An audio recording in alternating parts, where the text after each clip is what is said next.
Aligning the alphabet with the stars.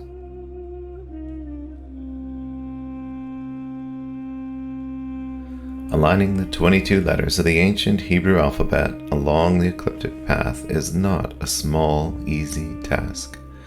Relaxing into a state of hyper-focus, working out tiny details of a complex puzzle, following the ecliptic line, coming to an impasse, then having to start over, revisiting letters that don't quite fit properly. Then there are the rewards, when letters align and an ancient calendar coordinate system forms in the heavens, a time tracking mechanism. Each letter and strings of letters in sequence have meaning, and there are many eureka moments. You suddenly realize that you are not looking at a primitive alphabet borrowed from the Egyptian hieroglyphs.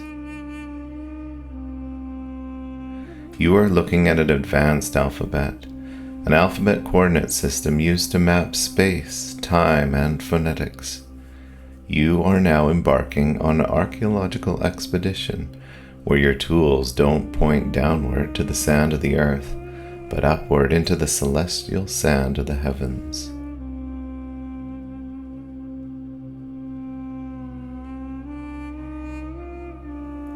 We discovered earlier through the Siloam inscription and the Dead Sea Scrolls that there is an ancient Paleo Hebrew alphabet that has almost been lost to time. On the Leon Levy website, you will find featured the 11Q1 Paleo Lev scroll, which has a representation of all the letters of the Paleo Hebrew alphabet. There are other scholars that have posted a comparison of the alphabets taken from the scrolls. This particular 11Q1 Paleo Lev scroll has enough fragments to create a full alphabet. So we have in hand some clues that the heavens may contain an alphabet. We estimate how many days each letter will approximately occupy. 365 divided by 22 is about 16.59 days apart. 16.59 days is not a fixed exact count, but rather a rough estimate. Uncovering the next clue involves finding the region of sky where Aleph would be placed. The acrostic scriptures start their alphabet with Aleph. Exodus 13, verse 3 and 4 helps with narrowing down the starting region. And Moses said to the people, "Remember this day in which you went out of Egypt, out of the land of bondage. For by strength of hand the Lord brought you out of this place. No leavened bread shall be eaten. On this day you are going out, in the month Aviv."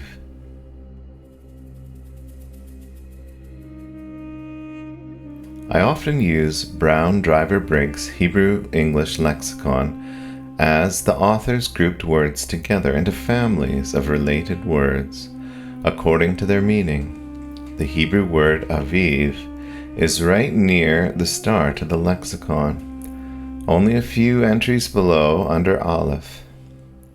It means fresh, young ears of barley, the month of ear forming, or growing green.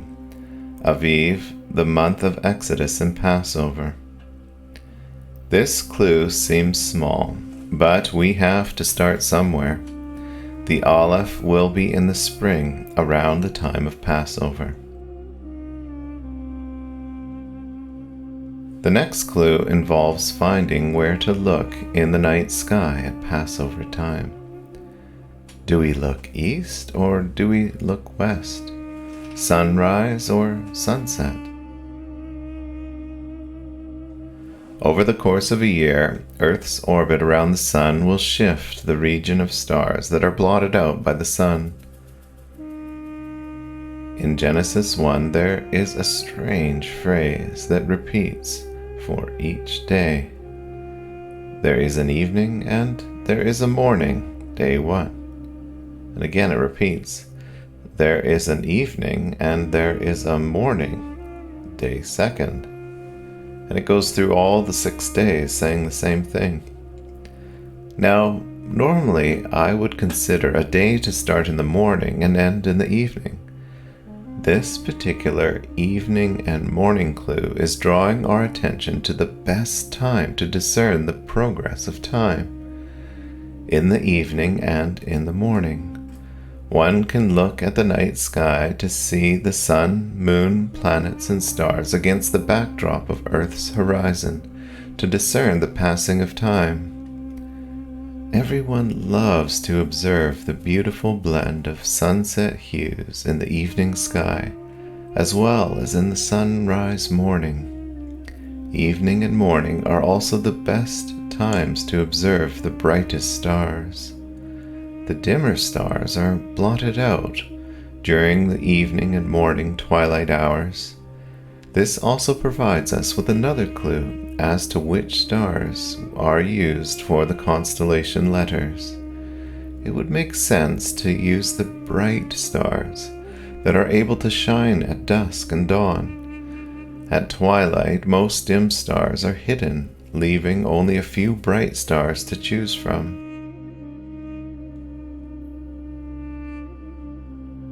This also helps when the moon is full, because usually you can still see the bright stars under a full moon.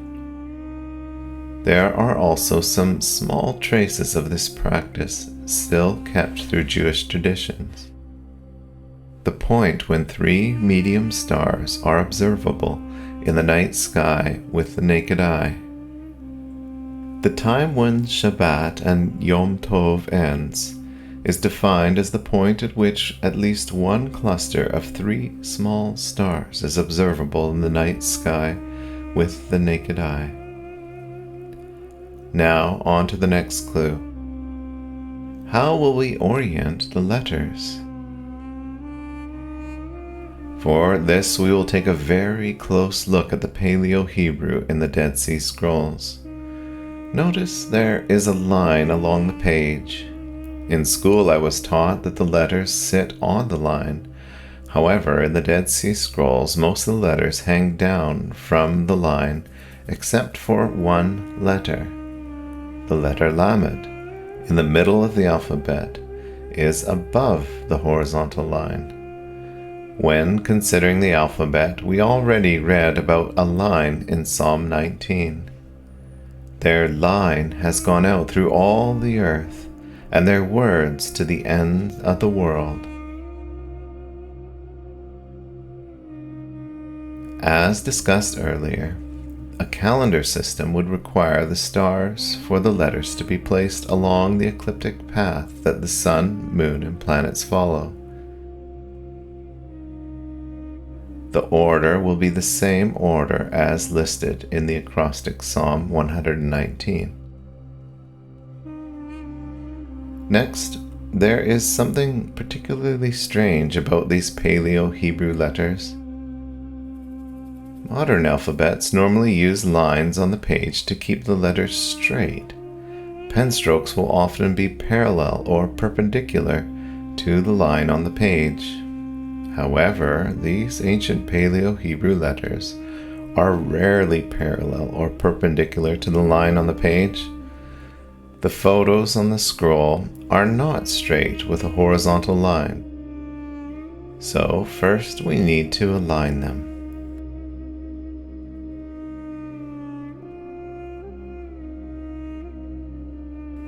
Next, let's put them in order from Aleph to Tav.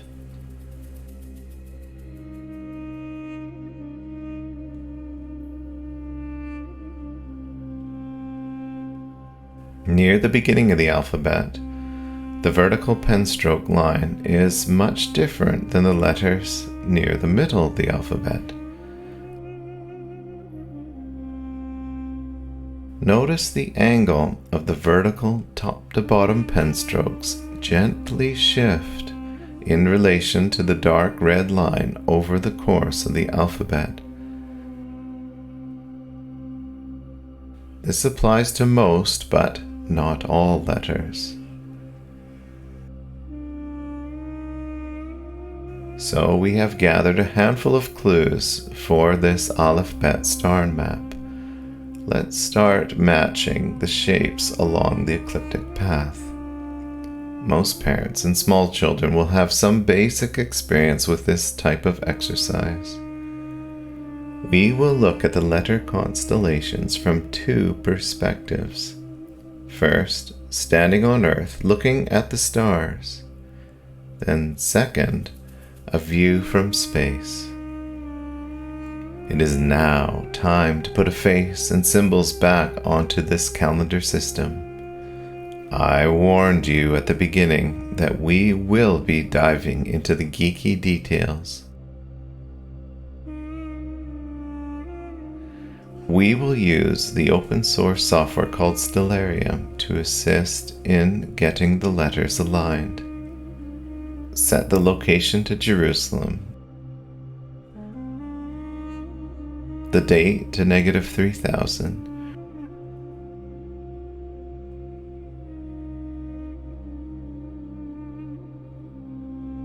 We're going to set the absolute scale to 0.6 to hide the dimmer stars. We're going to enable some markings of the ecliptic, the equinox and solstice marks. Here is a 24-hour movement.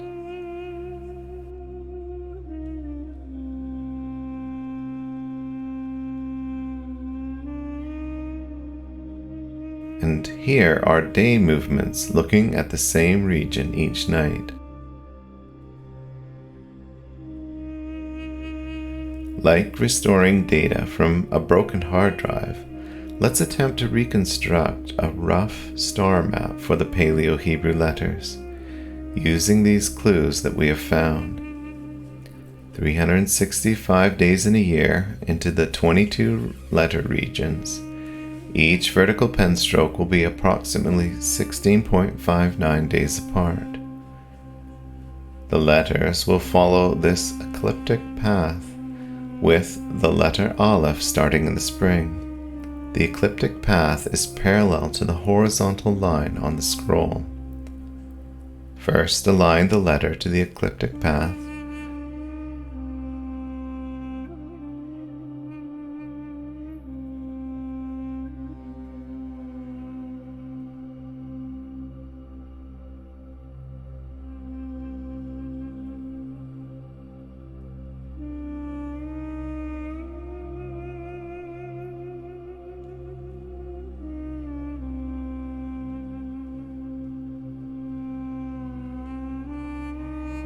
Second, look for two stars setting parallel to the horizon. These two stars come to represent the vertical pen strokes on the scroll. These two stars also represent the bound between each region the letter occupies. Third, find the rest of the points that make up that letter.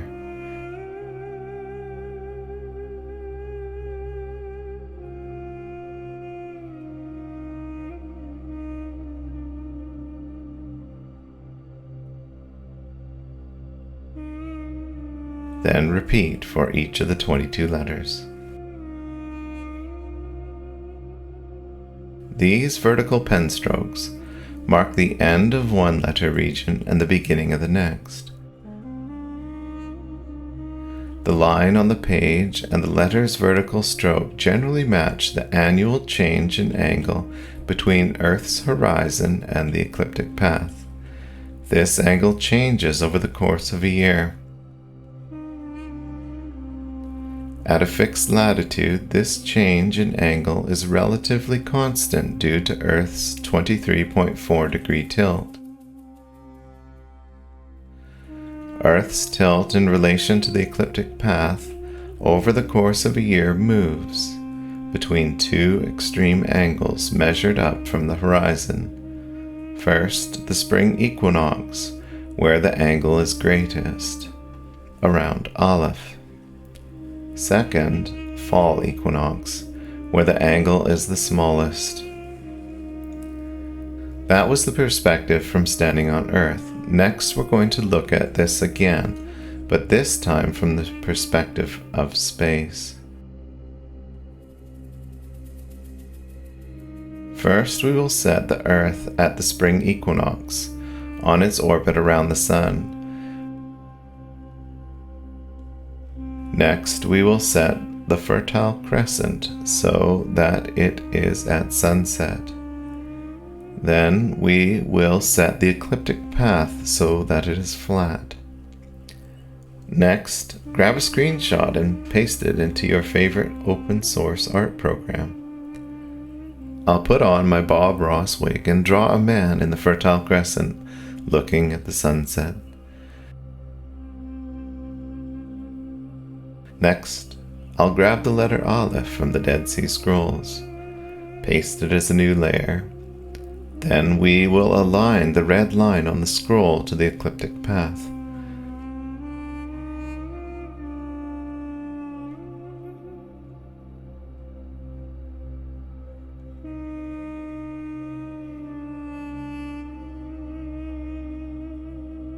Finally, observe the vertical pen stroke in relation to the horizon. At sunset, a man standing in the Fertile Crescent region will see two stars setting parallel to the horizon as the vertical pen stroke. Now, let's repeat this process, but this time at fall equinox, in the middle of the alphabet. Move the Earth to fall equinox. Set the Fertile Crescent to sunset. Set the ecliptic path so it's flat. Take a screenshot and Ctrl-Shift-V to paste it into the GNU image manipulation program. Next, grab a screenshot of a letter from the scroll from the middle of the alphabet. Paste it as a new layer.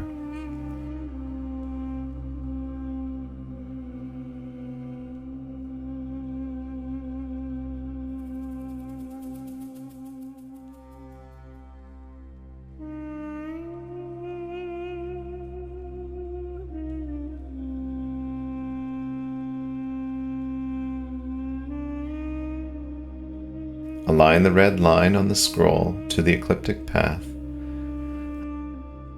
Observe how a man, standing in the Fertile Crescent, can observe the first stars at sunset, and use the two bright stars to represent the vertical pen stroke of the letter. Combining all these properties together leaves us with a rule set to create a rough estimate of approximately where the alphabet should be positioned. The mem will not fit into the spring because the angle of the stars that set parallel to the horizon do not match the angle of mem. Likewise, the aleph will not fit in the fall because the angle does not match. Ignoring the stars for a moment, this simple property of using the horizon ecliptic angle in the spring and fall equinox is quite ingenuitive. For the most part, this angle is not affected by time. You can move forward and backward in time several thousand years, and this angle remains fairly consistent. I'll discuss this calendar's axial precession tracking feature later. This angle can be used to estimate the latitude on Earth to which the observations were made, namely that of the Fertile Crescent. From the Genesis narrative, we can narrow it down to the land promised to Abraham. Changing the latitude too far north or south causes the setting stars to not align with the horizon.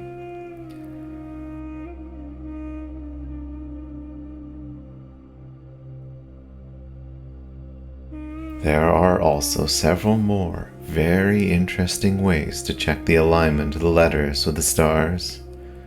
I will save these for another time, as I want to try to use this time to present the map.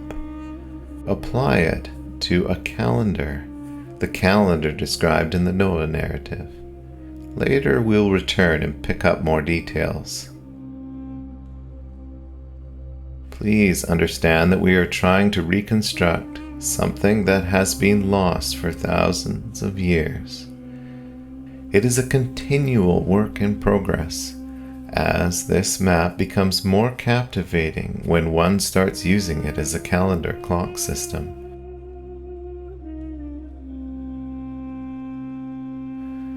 Demonstrating this alphabet calendar using the Noah narrative in turn leads to more intriguing puzzles. From here on in, I will refer to this alphabet star map as the Alef-Tav star map, or an Alef-Tav star chart. Aleph is the first letter and Tav is the last.